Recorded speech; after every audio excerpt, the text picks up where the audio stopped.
कि भाई हाँ ये है। अब जब हम एनर्जी की बात करते हैं तो जो बीज होते हैं हमारे, ये भी तो क्या है, एनर्जी तो ही है। जब ये ज़मीन में जाते हैं तो अपनी एनर्जी से ही तो ये जो है पौधे बन पाते हैं, बराबर ना। तो हमें क्या करना चाहिए कि कोई भी ड्राई सीड्स है, जो भी ड्राई सीड्स मतलब सूखे बीज, जैसे धनिया हो गया, पालक हो गया, मेथी हो गई, चौलाई हो गई, ककड़ी हो गई, करेला हो गया, भिंडी हो गई, इन सब के बीज कैसे होते हैं, सूखे होते हैं, ड्राई होते हैं, ठीक है। हाँ, तो इन सारे ड्राई बीजों को पहले आप 3 घंटे तक कड़ी धूप दिखाओगे। बीज चाहे देसी हो और चाहे तो हाइब्रिड हो, ठीक है, कोई भी बीज हो, 3 घंटे तक कड़ी धूप में इनको दिखाना है पहले। इस विधि को आप सन थेरेपी भी बोल सकते हैं, ठीक है।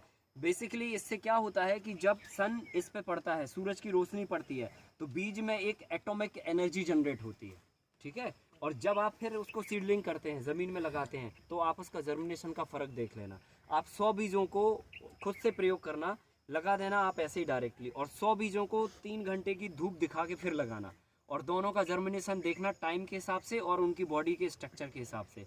आप देखोगे कि जो उनको धूप दी थी वो बीज बहुत फास्ट उगे हैं और उनकी हेल्थ भी बहुत ज़बरदस्त है, और जो ऐसे डायरेक्ट वो थोड़े मतलब लेट उग रहे हैं और कमज़ोर से उग रहे हैं। तो इस तरह से ये सभी बीजों के साथ करना आवश्यक है। अब हमने एक शब्द यहाँ पर बोला ड्राई, मतलब सूखे बीज के साथ है ये कंडीशन। ऐसे नहीं कि आप अदरक जाके सुखाने लग जाओ, लहसुन अदरक ना, ठीक है, ये गड़बड़ नहीं करना। तो कई भाई ने किया भी है ये, तो इसलिए मैं कह रहा हूँ। हाँ, वो फोन पे उन्होंने बोला सर हमने ट्रीट कर लिया बीज, बोले हमने क्या कैसे किया, बोले पहले 2 दिन से हम डाल के रखे धूप में। मैंने कहा तो ये गड़बड़ होती है, इसलिए मैंने बोला ड्राई। और फिर ये वाले जो सीड हैं इनको धूप नहीं दिखानी, इनको केवल ट्रीटमेंट करना है, ठीक है। अब यहाँ पर एक कंडीशन और है जो ड्राई बीजों के साथ में, अगर बीज हाइब्रिड है, ठीक है, और आप नेचुरल फार्मिंग जैविक खेती कर रहे हैं, तो फिर आप क्या करिए, धूप में दिखाने के बाद बीजों को पहले 12 घंटे तक ताजे गौमूत्र में डुबा के रखिए, ठीक है। कोशिश करिए ताज़ा गौमूत्र, अगर ना हो तो पुराने में भी फिर चल जाएगा। पुराने में थोड़ी क्या एसिडिटी ज़्यादा बढ़ जाती है, तो वो फिर मतलब बीजों की सेहत के लिए थोड़ा नुकसान भी पहुंचा सकता है अगर ज़्यादा देर तक डूबा रहा तो अगर ताज़ा गौमूत्र मिले तो वेल एंड गुड, ठीक है। उसको लगभग 12 घंटे तक, जैसे हमें कल लगाने हैं बीज, तो हमने क्या किया, अभी जाके उनको रात्रि में डुबा के रख दिया गौमूत्र में। पहले दिन में सुखा लिया और फिर रात्रि में डुबा के रख दिया, और दूसरे दिन उठा के ट्रीटमेंट कर लिया। तो ट्रीटमेंट सबसे लास्ट प्रोसेस है, ठीक है। और ट्रीटमेंट के पहले ड्राई बीजों के साथ क्या है, 3 घंटा सुखाना फिर ट्रीटमेंट करना है।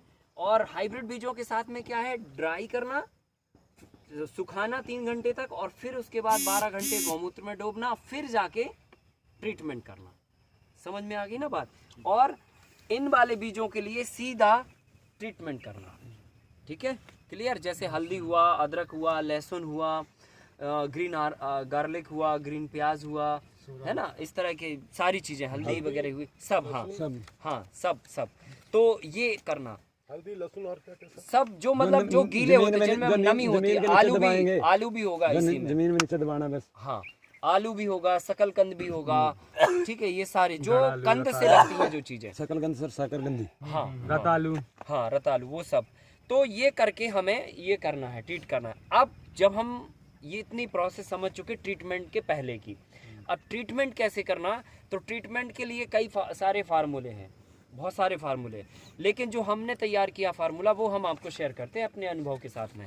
देखो, पहले हमने बहुत सारी चीज़ों के आइडियाज़ लिए किए, तो उसमें कहीं कोई तकलीफ आ रही थी, कहीं कोई चीज़ छूट जा रही थी, कहीं कोई चीज़ छूट जा रही थी। तो अब जो सबसे रिच फार्मूला है आज की डेट का, ठीक है, कल अगर कुछ और इम्प्रूवमेंट हुआ तो वो कल की बात है, लेकिन आज तक का जो रिच फार्मूला है वो ये है कि आप सबसे पहले नंबर गौमूत्र लें। गौमूत्र में कई तरह की एंटीबायोटिक प्रॉपर्टी होती है, ठीक है। सो ये सबसे पहले हमारा हो गया गौमूत्र फ्रेश, हाँ, फ्रेश या पुराना दोनों चल जाएगा। फिर इसी में हम लेते हैं धनिया पाउडर। धनिया पाउडर में क्या क्वालिटी होती है, क्यों लेना चाहिए, ये एंटी फंगल होता है, हाँ, ये फंगस को नहीं लगने देता। जैसे हम बीज डाला और ज़मीन के अंदर जो फंगस होती है, कई बार जो है ना फंगस से बीज खराब हो जाता है, तो ये फंगस नहीं लगने देता, एंटी फंगल होता है कोरिएंडर पाउडर। तो पिसा हुआ होना चाहिए, अच्छा बारीक डस्ट होनी चाहिए। तो लगभग 2 लीटर गौमूत्र लिया, 2 लीटर में 250 ग्राम ये मिलानी है, 250 ग्राम हम फिर लेंगे मिर्ची का पाउडर, हरा बिल्कुल एकदम तीखा लाल पाउडर, जो बिल्कुल हाँ बहुत तीखी वाली मिर्ची लेनी है जो बहुत तेज हो। तो उसके मान से आपको ये लेना है। जैसे अभी 1 एकड़ के बीज का कल्टीवेशन करना है तो ठीक है साहब, 250 और 2 लीटर का कॉम्बिनेशन ले लिया। अभी बीज की क्वांटिटी इतनी सी है, जैसे टमाटर के बीज लगाओगे तो 60 ग्राम बीज लगना है 1 एकड़ में, इतना सा, तो 2 लीटर में तो वो ऐसे तैरता रहेगा।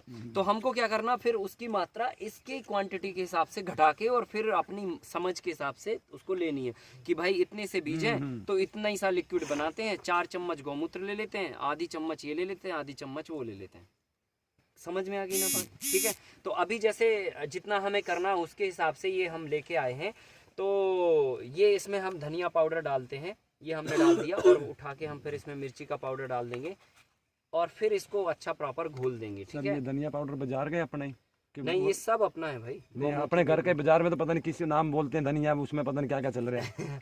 नहीं नहीं, ये अपना ही है। ठीक है, अपना ही धनिया है, अपनी चक्की से पिसा हुआ है और अपना ही गौमूत्र है। ठीक है, ये हमने इसको जो है ये कर दिया और इसको 10 मिनट तक लगभग घोल के रखने हैं। और इसमें एक सावधानी जरूर रखना कि अगर आपके थोड़े बहुत हाथ कहीं से कटे वटे हों या इस तरह का कुछ हो तो वो फिर आप ग्लव्स पहन के करें, और नहीं तो आप ग्लव्स पहन के ही करें, नहीं तो पता चला ये करके और फिर बस धो धा के हाथ थोड़ा सा आपने आंखें खुजला ली तो फिर 2-3 दिन तक परेशान होगा। तो आप अच्छे भले में आप भी ट्रीट हो जाएंगे। आपने एक बार इसमें गुड़ भी बताया था। हाँ, वो गुड़ जो है ना पुराना फार्मूला है।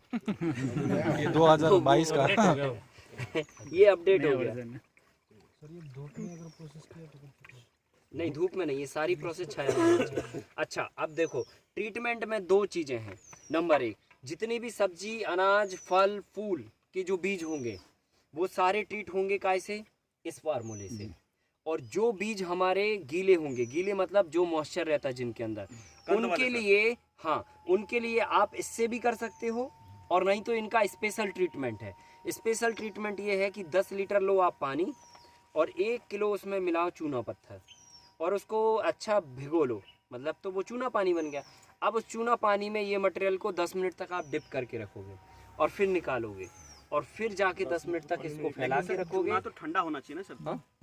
पत्थर जो है चूना ठंडा हो जाने के बाद ना सर। हाँ हाँ, ठंडा होने के बाद ही करोगे, ऐसे गर्म में थोड़ी आप हाथ डाल पाओगे।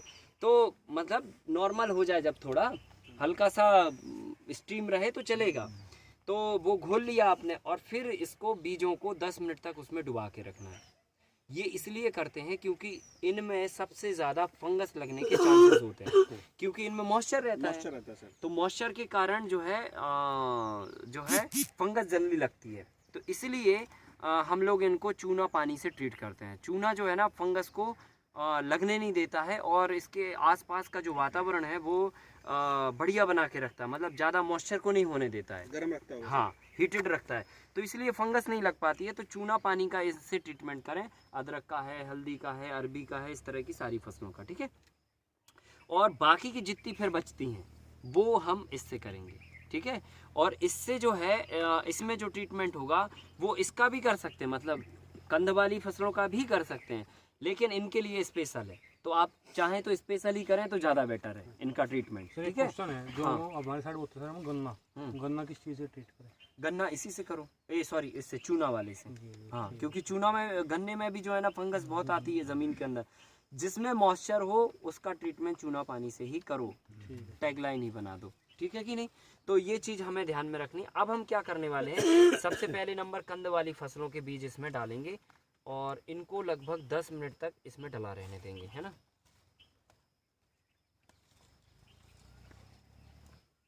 बस यही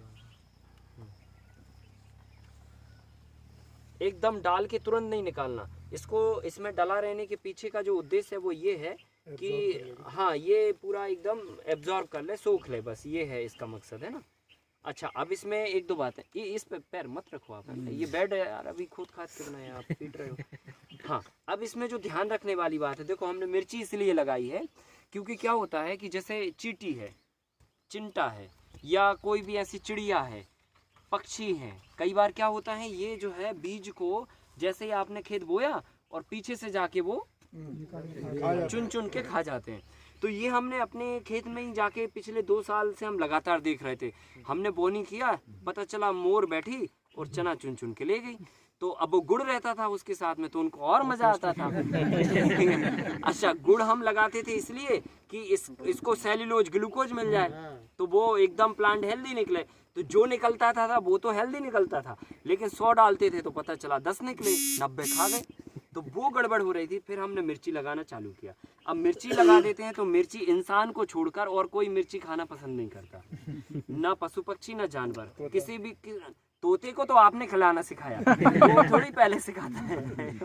वो तो इंसान की क्रियाक्रम है, खुद भी खाता है, दूसरे को भी सिखा देता है। तो मिर्ची कोई नहीं खाता है जनरली। आपने किसी को देखा वो मिर्ची खाते तो बता दो। गाय का भी मिर्ची नहीं खाती, आप रख दो वो नहीं खाएगी, ठीक है। सो मिर्ची जो है कोई पसंद नहीं करता है। तो मिर्ची आप इसके ऊपर अगर लेप कर देते हैं तो फिर वो बीज प्रोटेक्ट हो जाता है। फिर तोते वगैरह चुनते नहीं है, मतलब जो भी है पशु पक्षी या चींटी चिंटा दीमक वगैरह ये सब नहीं लगते। तो ये ट्रीटमेंट बहुत कारगर हुआ और अब हम पिछले 2 साल से इसी को कर रहे हैं और काफ़ी इसमें हमें सफलता भी मिली है। ठीक है सर, गुड़ नहीं मिला सकते हैं? नहीं, गुड़ मिलाएंगे तो मिर्ची का इफेक्ट खत्म हो जाएगा। हाँ, फिर मिर्ची का इफेक्ट खत्म हो जाएगा। ये इसमें रखो, ये वाले बीज, ये एक इसमें रख लो, ये वाले एक इसमें रख लो और थाली हमें खाली करके दो। हाँ, उनको नहीं। अभी क्या क्या बीज लिया है सर? अभी देखो, एक लीफी वेजिटेबल है, पत्ती वाली सब्जी ऊपर के लिए। एक है हमारी क्रीपर्स, सबसे ऊपर के लिए। एक है कंद वाली फसल। 5 लिए हैं हम लोगों ने, 1 2 3 4 और एक वो हाथ में उनके पपीता छोड़ के 5, वो भी क्रीपर्स है, ककड़ी है वो। हाँ, थाली वो है।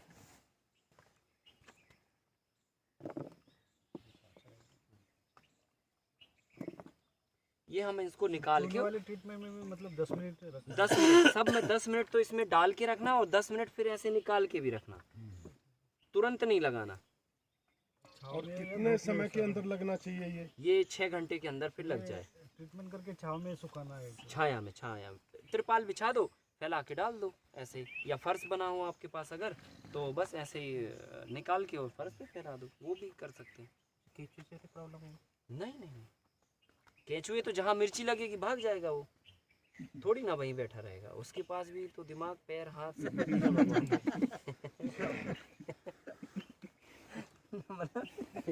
सच है ना? सच है। हम लोग पहचानते नहीं, बस उतना प्रॉब्लम है। ज़्यादा स्पून फीडिंग करते हैं। नहीं, ठीक है, क्वेश्चन ठीक है, बट हमें घुस जाना चाहिए दिमाग में। हाँ भाई, भाग जाएगा, सही है। गर्मी पड़ के बारिश हो गया। हवा चलता रहता ना। सर, धान और गेहूं का सेम है ना ट्रीटमेंट? सबका सेम प्रोटोकॉल है, ठीक है। सर गेहूं तो जैसे ज्यादा और गेहूं तो गिल्लियों के बिजाई कैसे करें? तो ढेरी लगा दो और बस ये 2 लीटर का ऐसा छिड़काव किया गेहूं पर। हम लोग बिजाई करें, मुट्ठी में डाल दें। आप तो ढेर लगाओ बीज का और बस ये छिड़क दो बीज के ऊपर और बस हाथ से ऐसे मैश कर दो तो लेप हो जाता है उसका। हाँ, और जो बीज थोड़ी क्वांटिटी में है तो डुबा के और फिर निकाल लो। टोपी का डिब्बा आता था 1 लीटर का सपरा, वो हाँ, वैसे ही करते थे, वो करते थे। बीज वाली जो मशीन है उस पर भी करते हैं ना सर? उससे भी कर सकते हैं, जो भी तरीका हो आपके पास। वो सब अपने के लिए भी यही चलेगा, कपास के लिए भी यही चलेगा, सब के लिए सेम। मक्का, ज्वार, सबके लिए सेम।